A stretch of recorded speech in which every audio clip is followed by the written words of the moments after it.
Bonsoir, à la une de ce JT.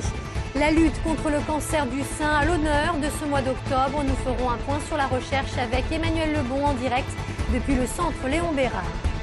Piloter un A320, une expérience désormais accessible à tous. Un simulateur de vol vient d'ouvrir ses portes à Gerland. Et puis l'Asvel veut et surtout doit rebondir. 12e lors du dernier championnat. Les Villeurbanais affronteront demain Châlons en première journée de Pro. Mais on débute ce journal par cette explosion qui a eu lieu hier soir à Saint-Maurice-de-Bénaud. Un jeune pompier volontaire de 21 ans qui n'était pas en service a été grièvement blessé. Selon les premiers éléments de l'enquête, un bidon d'hydrocarbures ainsi qu'un briquet auraient été retrouvés dans le local à poubelle qui a pris feu. Le pronostic vital du jeune pompier est aujourd'hui toujours engagé. La gendarmerie, quant à elle, a ouvert une enquête. Justice, une infirmière libérale convoquée devant la justice cet après-midi. Justement, elle est accusée d'avoir détourné près de 650 000 € à la sécurité sociale en surfacturant notamment des soins, des faits qui se sont déroulés durant 1 an et demi et qu'elle a reconnu lors de sa garde à vue en mars dernier. C'est une fraude qui révèle des surfacturations d'actes, des actes fictifs non réalisés, des jours où cette infirmière ne travaillait absolument pas, des frais de déplacement facturés alors qu'ils n'auraient pas dû l'être. J'ai dit qu'elle avait bien évidemment commis une infraction, qu'elle reconnaissait, qu'elle était là pour assumer, mais qu'elle avait été dépassée par les événements et par ses faits, ses propres agissements, et que du coup c'était un engrenage et qu'après elle ne pouvait plus s'arrêter. Et sachez que la décision a été mise en délibéré au 11 octobre prochain. Justice toujours, une information judiciaire vient d'être ouverte à l'encontre d'un acupuncteur lyonnais. Ce dernier est soupçonné d'agression sexuelle sur 3 patientes, des faits qu'il a en partie reconnus et qui se seraient déroulés lors de consultations entre juin et septembre. Placé en garde à vue, l'homme âgé d'une 50aine d'années a été présenté hier au parquet. Nouveau rassemblement des salariés de Merck ce midi devant le siège rue Saint-Romain dans le 8e arrondissement. Ils étaient une centaine venus dénoncer le plan social de la direction. 200 emplois seraient menacés sur les sites de Lyon et de Meyzieux. Les syndicats attendent à présent des garanties. C'est beaucoup d'incompréhension puisque en fait la société Merck Santé se porte très très bien. La filiale Merck Serono se porte excellemment bien. Les chiffres d'affaires et la profitabilité sont en augmentation, donc le motif de la compétitivité n'est pas valable. Il s'agit simplement de dégager des personnes pour augmenter le profit et le dividende versé aux actionnaires.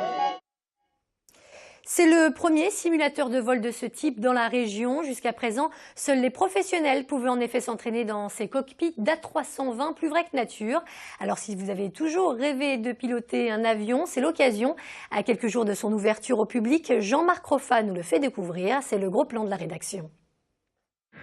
N'importe qui peut se mettre aux commandes de ce simulateur dès 12 ans.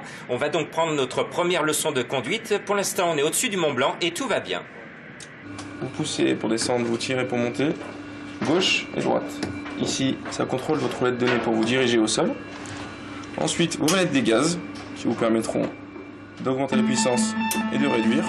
Bruno a 24 ans, c'est l'un des premiers à tester ce simulateur avec un écran à 180 degrés.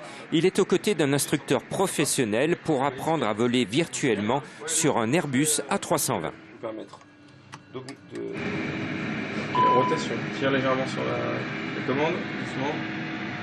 Et hop, pas plus. Rapidement, on se plaît vraiment à voler, ça donne beaucoup de sensations. Je pense que ça va me donner de continuer déjà à venir ici. Et ensuite, peut-être, pourquoi pas, passer un brevet de pilote privé, c'est quelque chose qui m'a toujours un petit peu fait rêver en fait. Ce simulateur, axé sur une activité de loisir ouvert à tous, est aussi fait pour les pilotes chevronnés. Ils peuvent tester ici les vols par tous les temps et même vivre des scénarios catastrophes.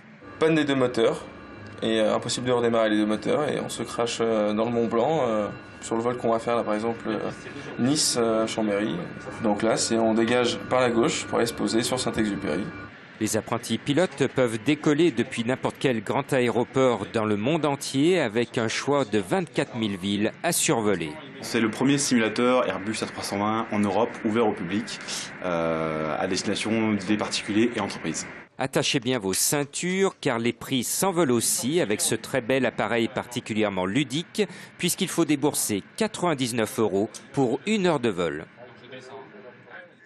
Santé à présent, depuis quelques années, le mois d'octobre est associé à la couleur rose. Rose comme la lutte contre le cancer du sein, une maladie qui touche une femme sur 8 en France. Durant tout ce mois, de nombreuses actions pour inciter au dépistage sont donc prévues au centre Léon Bérard, notamment le centre anticancéreux, où nous allons justement retrouver en direct Emmanuel Lebon. Le mois d'octobre sera rose ici au centre Léon Bérard et ça a commencé il y a quelques instants avec le vernissage d'une exposition d'œuvres réalisées par des patientes atteintes de cancer. Avec moi le docteur Olivier Trédan. Alors qu'est-ce qu'on pourra découvrir d'autre durant cette manifestation ? Ce qui est très intéressant, c'est que les femmes s'investissent dans le suivi du cancer et dans la prévention du cancer. Et donc, elles s'affichent via leurs œuvres, mais elles affichent aussi tout un tas de collaborations et de présence ici vers les femmes qui sont en début de leur maladie. Quels sont les autres temps forts de ce mois d'octobre ? Donc, il y a des conférences. Il y a des événements, des conférences grand public, essentiellement pour tous ceux qui sont concernés par cette maladie, et puis des événements un peu plus scientifiques pour les médecins. Alors, l'accent est mis bien sûr sur le dépistage. Est-ce qu'il y a encore aujourd'hui encore une réticence pour se dire allez, je vais me faire dépister ? Je dirais de moins en moins. Les femmes donc reçoivent chez elles un courrier en disant il faut aller vous faire dépister, et finalement elles y adhèrent. Elles vont faire cette mammographie de dépistage parce qu'elles se sentent concernées. Elles ont forcément eu quelqu'un dans leur entourage qui a éventuellement eu un cancer. Et donc effectivement, de plus en plus, les femmes viennent pour ce dépistage. Alors 5000 cas sont détectés chaque année en Rhône-Alpes. À quoi c'est dû ?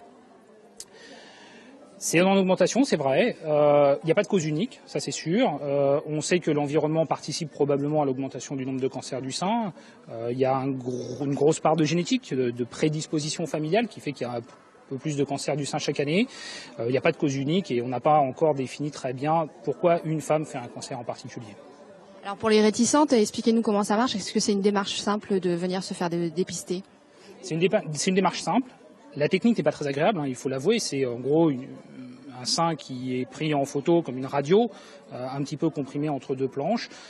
C'est un petit peu désagréable, mais c'est pas douloureux et ça permet de détecter précocement un petit nodule ou des microcalcifications qui peuvent être le signe d'un cancer.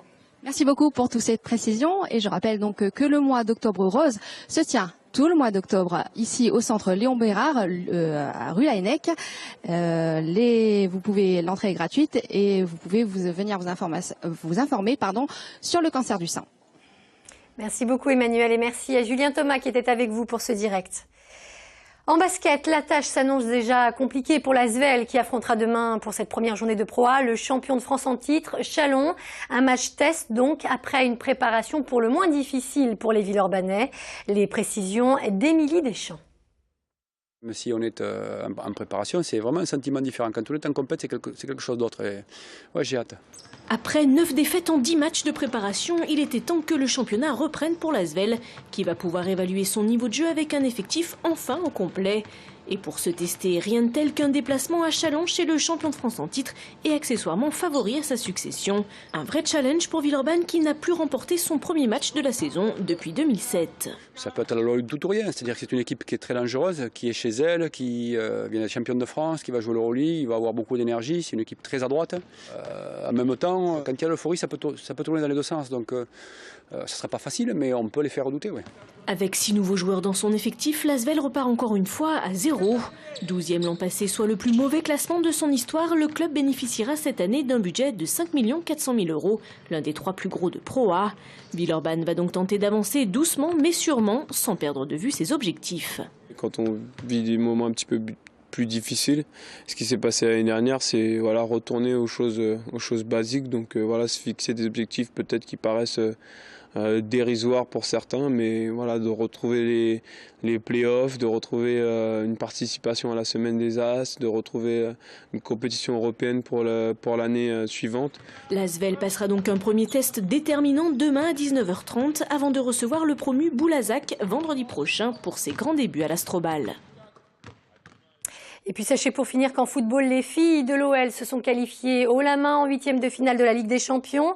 Après leur avoir infligé une lourde défaite 7-0 au match aller, les Lyonnaises se sont imposées hier soir 5-0 face aux Finlandaises de Vantaa. Au prochain tour, elles affronteront les Russes de Zorki. Match aller prévu le 31 octobre ou 1er novembre prochain. Et c'est la fin de ce JT. Merci de nous avoir suivis. Je vous retrouverai demain à midi pour un nouveau point sur l'information. En attendant, passez une excellente soirée sur TLM1.